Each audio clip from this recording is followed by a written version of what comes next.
Puji Tuhan, selamat malam kaum muda yang dikasihi oleh Tuhan Yesus Kristus. Saya ucapkan selamat bermalam minggu. Tapi bersyukur kalau saudara masih bisa meluangkan waktu, memberi hati untuk mendengar firman Allah pada malam hari ini. Tentunya setelah saudara menyanyi di rumah petik gitar sendiri ya, memuji Tuhan, kita akan sama-sama berdoa terlebih dulu. Terima kasih Tuhan buat kebaikan-Mu yang sudah memimpin, menolong, menyertai kami sepanjang minggu. Dan hari ini kami mau dengar renungan kaum muda. Tuhan tolong pimpin supaya semua berjalan baik pemberitaan firman-Mu malam ini. Segala kuasa iblis kami tolak di dalam nama Yesus. Kami siap mendengar firman-Mu dalam nama Yesus. Amin. Puji Tuhan. Haleluya. Kita akan sama-sama membuka Alkitab kita. Judul firman Tuhan malam ini adalah sahabat sejati. Setiap orang pasti pengen memiliki sahabat sejati. Dan Tuhan mau pemuda Kristen menjadi garam dunia. Itu artinya kita pun bisa dijadikan sahabat oleh orang yang memerlukan kita. Kita akan baca di dalam Yohanes pasal 15 ayat 13. Demikian firman Tuhan. Tidak ada kasih yang lebih besar daripada kasih seorang yang memberikan nyawanya untuk sahabat-sahabatnya. Saudara, ternyata seorang sahabat itu begitu loyal ya, kalau namanya sahabat. Dan kita tahu siapa sahabat yang sejati. Dalam pembacaan ini, tidak ada di dunia ini orang yang rela memberi nyawanya untuk sahabatnya selain Tuhan Yesus. Tetapi saudara, kita mau belajar arti nama atau arti persahabatan. Ternyata kalau saudara pergi ke penjara, seringkali ada ruang yang disebut ruang isolasi, di mana dia tidak dicampur oleh tahanan lain. Mungkin dia tahanan yang berat ya, apakah itu politik, apakah itu pembunuhan. Mereka diisolasi hanya dalam satu sel. Dan ternyata narapidana, orang yang sangar, orang yang jahat sekalipun, ketika dia mendengar kata Anda akan dimasukkan ruang isolasi, dia menjadi stres, saudara. Dia menjadi gelisah. Kenapa? Karena ternyata sendiri itu serem, menakutkan. Juga di dunia ini orang kalau hidup sendiri itu menyeramkan, menakutkan. Hari-hari ini seringkali kita dengar istilah isolasi. Ya, gara-gara corona seringkali kita dengar istilah diisolasi di rumah sakit. Nah, serem kan? Kalau orang sudah dengar kata diisolasi di rumah sendiri. Nah, walaupun di rumah sendiri tetap aja itu sesuatu yang membawa konotasi serem, menakutkan. Diisolasi di gedung atlet, ya kan?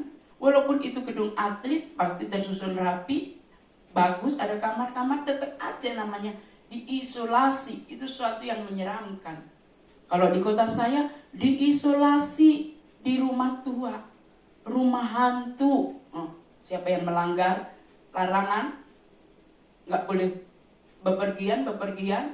Kalau ketahuan, diisolasi di rumah hantu, rumah serem, rumah angker. Nah, jadi intinya orang yang diisolasi itu pasti tidak suka, stres, menyeramkan. Bahkan ada banyak orang berkata meninggal pun diisolasi. Nggak boleh kan? Banyak pelayat, serem, ya. Sehingga banyak orang berkata nggak takut mati, tapi takut mati di masa corona. Karena nggak ada yang melayat. Isolasi, menyendiri itu memang sesuatu yang tidak kita inginkan. yang tidak disenangi, apalagi oleh orang muda. Saudara, Paulus, dia merasakan pernah ditinggalkan, walaupun tidak diisolasi, ya kan, tapi ditinggalkan oleh teman sahabat. Itu pun juga sesuatu yang tidak enak, saudara. Kalau kita baca coba di dalam 2 Timotius pasal 1 ayat 15 mulai sampai ayat 18. Demikian firman Tuhan. Engkau tahu bahwa semua mereka yang di daerah Asia kecil berpaling daripadaku, termasuk Figelus dan Hermogenes. Tuhan kiranya mengaruniakan rahmat-Nya kepada keluarga Onesiforus yang telah berulang-ulang menyegarkan hatiku. Ia tidak malu menjumpai aku di dalam penjara. Ketika di Roma ia berusaha mencari aku dan sudah juga menemui aku. Kiranya Tuhan menunjukkan rahmat-Nya kepadanya pada harinya. Betapa banyaknya pelayanan yang ia lakukan di Efesus, engkau lebih mengetahuinya daripadaku. Ini ungkapan dari Rasul Paulus. Rasul Paulus punya banyak teman, punya banyak sahabat. Tetapi ada sahabat yang baik, ada sahabat yang tidak baik. Ada sahabat yang sejati, ada sahabat yang tidak sejati. Nah, Paulus mengungkapkan dari ayat ini bahwa Paulus punya sahabat yang namanya Figelus dan Hermogenes. Saat Paulus ditangkap dan dipenjara, mereka meninggalkan Paulus. Tidak pernah menjenguk Paulus di penjara Filipi dan melupakan Paulus.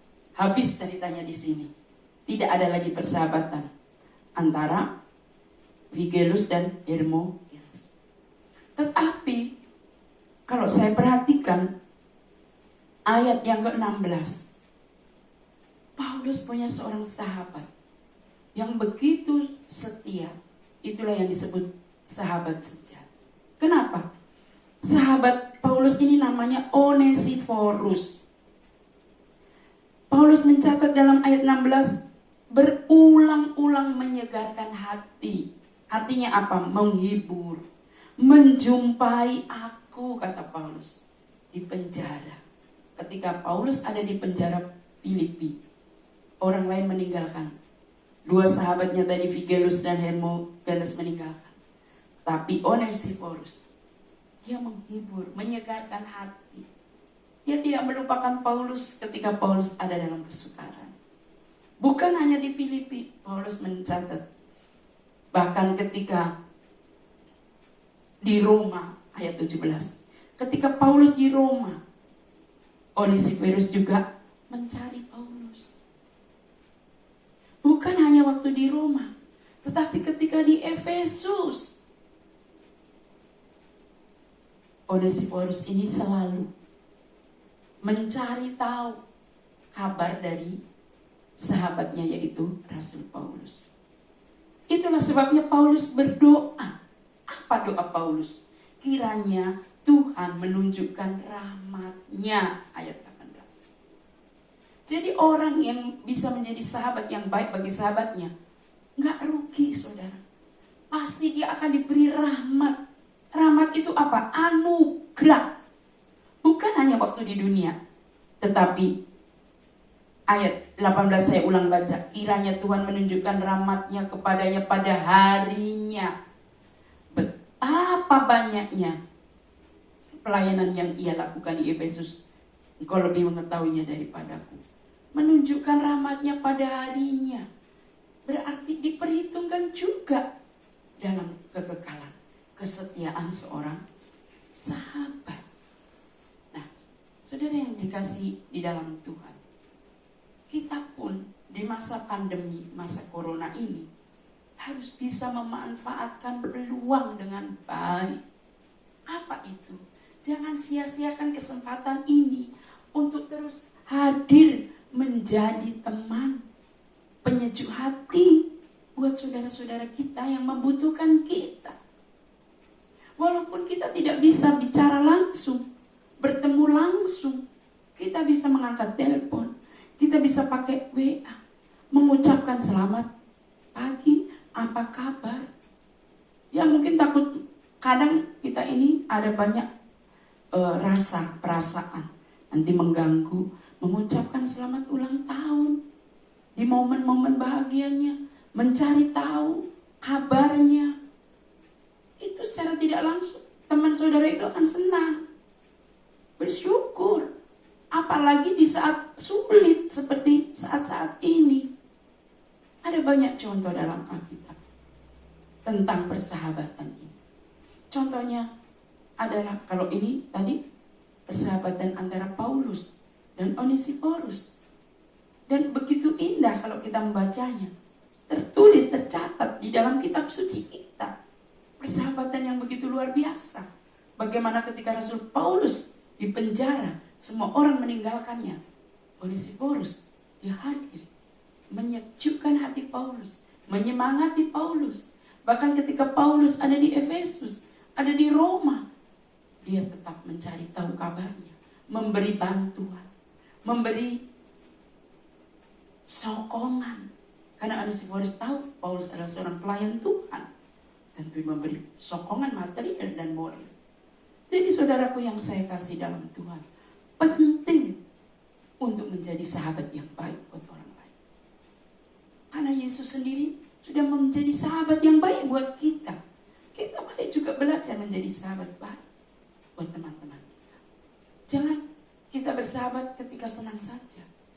Lalu saat menghadapi kesulitan kita melupakannya. Contoh yang kedua itu adalah Yonatan dan Daud. Dari latar belakang yang berbeda. Daud kenal Yonatan itu gara-gara Daud mengalahkan Goliat.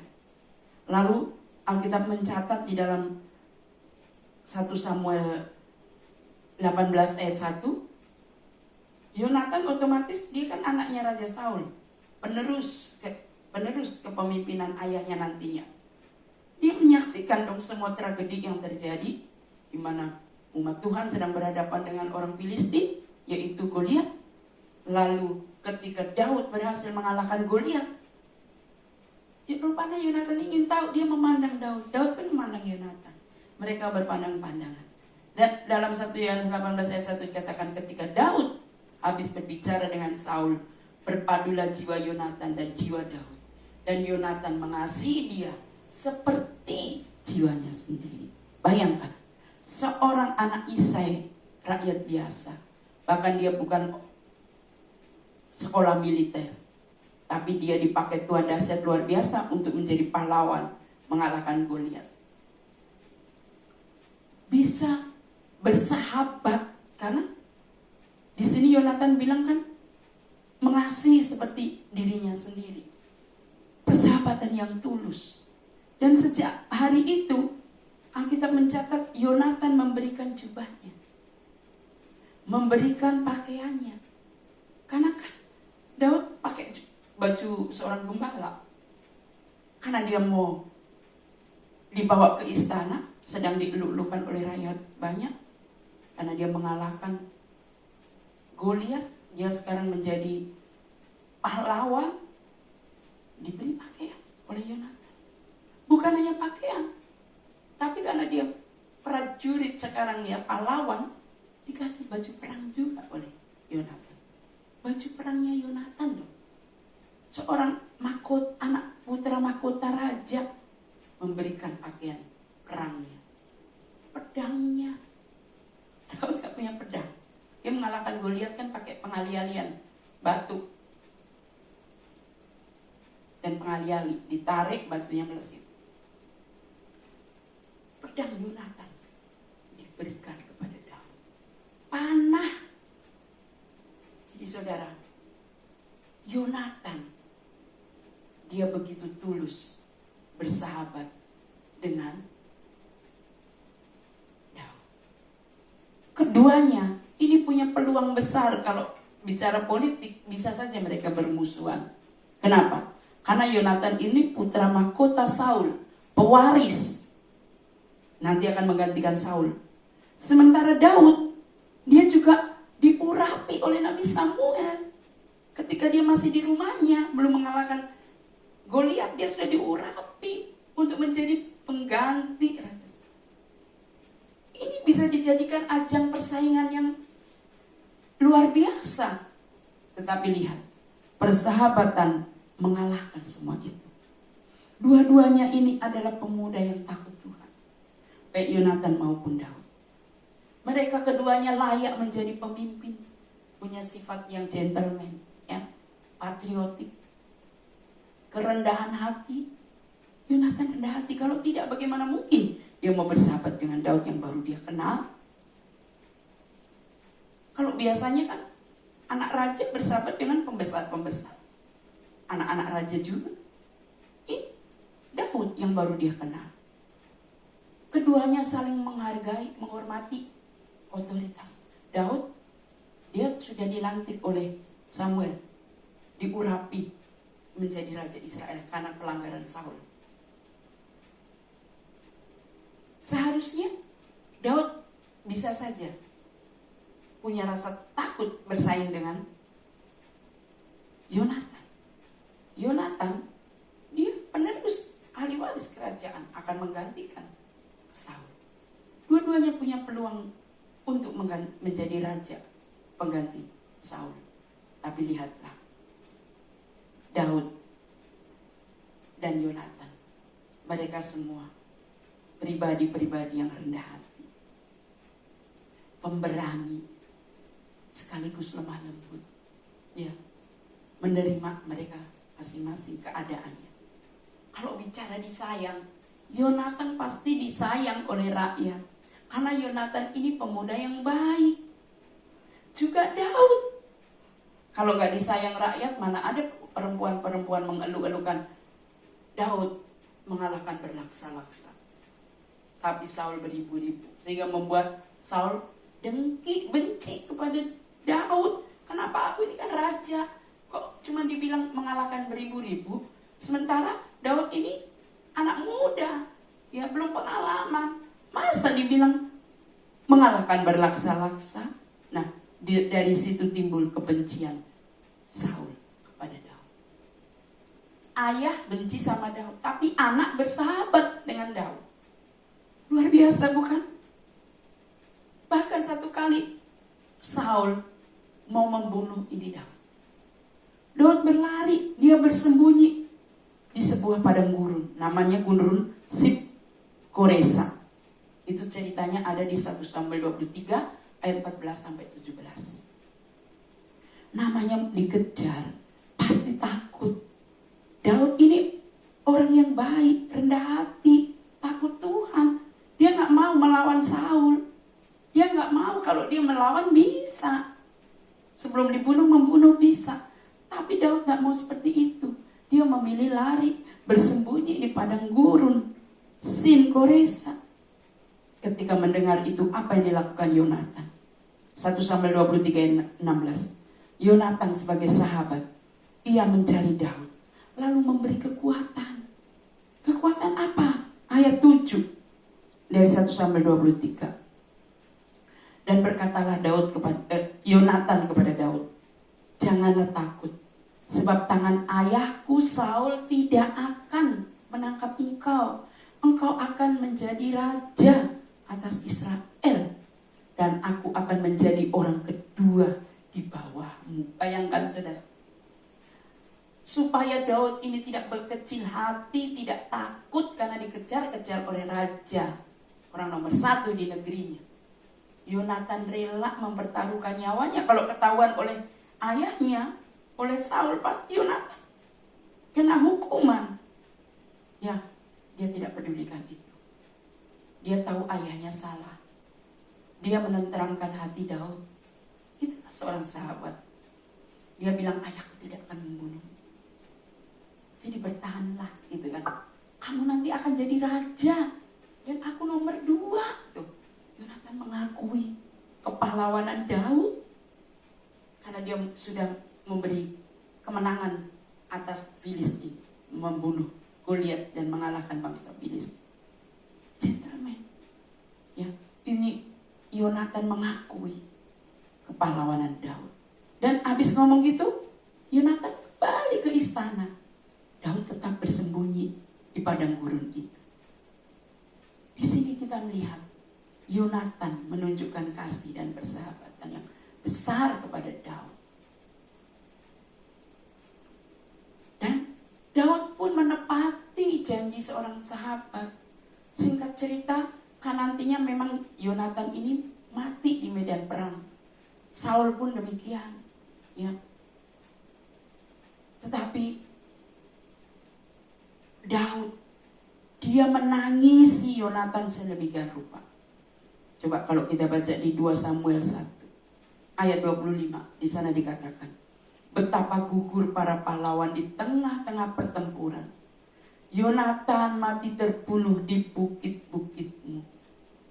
Ayat 26, merasa susah aku karena engkau, saudaraku Yonatan. Betul kata Amsal, bahwa sahabat baik itu jauh melebihi seorang saudara. Karena di sini dikatakan, merasa susah aku karena engkau, saudaraku Yonatan. Engkau sangat ramah kepadaku. Bagiku cintamu lebih ajaib daripada cinta perempuan. Ini ungkapan persahabatan Daud itu tidak pura-pura juga kepada Yonatan. Kalau Yonatan sudah membuktikan persahabatannya kepada Daud, walaupun ayahnya memusuhi Daud, tapi dia tidak, bahkan memberi penghiburan kepada Daud. Dan itu dia dibuktikan juga oleh Daud. Saat Yonatan sudah mati, Yonatan punya seorang anak. Anak itu namanya Mephiboset.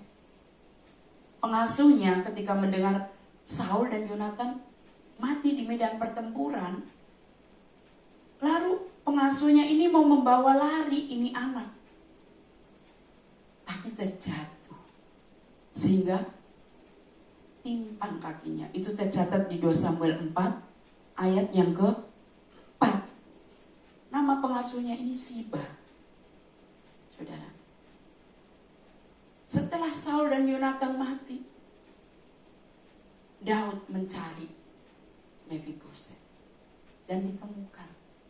Lalu mengundang Mephiboset tinggal dalam istana, makan sehidangan. Kakeknya memusuhi, tapi ayahnya bersahabat. Dia lupakan itu kejahatan kakeknya Saul, tapi dia memilih untuk mengembalikan bahkan harta kepunyaan Saul semua. Dia kembalikan kepada Mephiboset yang pincang ini, yang gak bisa bekerja. Dia terjatuh. Dan inang pengasuhnya yang bernama Siba, dia punya keluarga, punya anak-anak juga. Disuruh mengelola semuanya. Semua harta kepunyaan Saul dikembalikan kepada Mephiboset.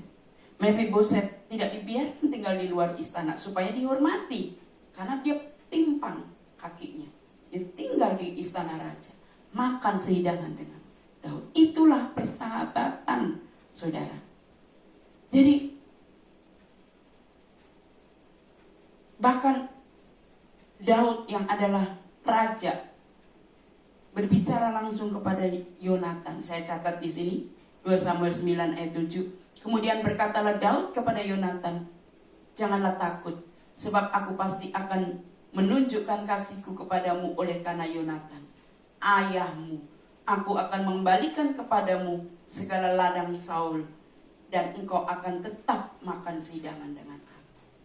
Saudara, sehingga Mephiboset dimakan sehidangan dengan Daud. Jadi teman yang baik itu merangkul saat menghadapi masalah, menegur saat salah. Jangan hanya merangkul, tapi saat salah dibiarkan. Sahabat yang baik menegur saat lalai, mengingatkan saat lupa, dan menerima apa adanya. Amsal 17 ayat 17, seorang sahabat menaruh kasih setiap waktu. Persahabatan itu sesungguhnya terdiri dari apa? Telinga yang mau mendengar, hati yang mau memahami, tangan yang siap menolong. Nah, saudara, di masa pandemi ini tetaplah bisa menjadi sahabat yang baik. Walau tidak bisa bertatap muka langsung, kita bisa menyapa siapapun. Ya, sahabat itu bukan satu. Saudara bisa dijadikan sahabat bagi banyak orang. Yesus itu satu, tapi dia sahabat semua orang. Saudara, mari kita mau peduli, menyemangati, menolong. Banyak cara, tidak selalu harus bertatap muka. Mari menjadi sahabat yang baik buat saudara-saudara kita. Ayat terakhir, Yohanes 15 ayat 13. Dikatakan kan, sahabat yang baik itu memberikan nyawa untuk sahabat. Dan ayatnya yang ke-15, jika kita tinggal dalam Tuhan Yesus, kita adalah sahabatnya. Dan Yesus berkata apa? Apapun keadaanmu, aku tak pernah meninggalkan. Itu kata Yesus kepada kita. Yesus tak pernah tinggalkan kita dalam keadaan apapun. Jadi mari kita juga bisa menjadi sahabat yang baik buat orang-orang di sekeliling kita. Jadi garam dunia. Yesus berkata di dalam Matius 5 ayat 3, kamu adalah garam dunia, berguna, bermanfaat bagi orang lain. Puji Tuhan, firman Tuhan tidak saya panjangkan. Mari kita berdoa. Terima kasih Tuhan buat firman. Hari-hari ini banyak kata isolasi yang membuat orang takut dan ngeri. Tetapi jangan sampai kami mengisolasi orang lain. Jadikan kami sahabat yang baik buat orang-orang di sekeliling kami. Walaupun kami tidak bisa bercakap langsung, kami bisa memberikan semangat, topangan, persahabatan lewat telepon, lewat WA tulisan. Jadikan kami garam dunia di tengah dunia yang jahat ini. Biarlah kami boleh berguna, bermanfaat buat orang di sekeliling kami. Jadikan kami orang-orang muda yang mampu menjadi penyemangat buat orang lain. Terima kasih buat firman-Mu. Dalam nama Tuhan Yesus Kristus kami berdoa. Amin.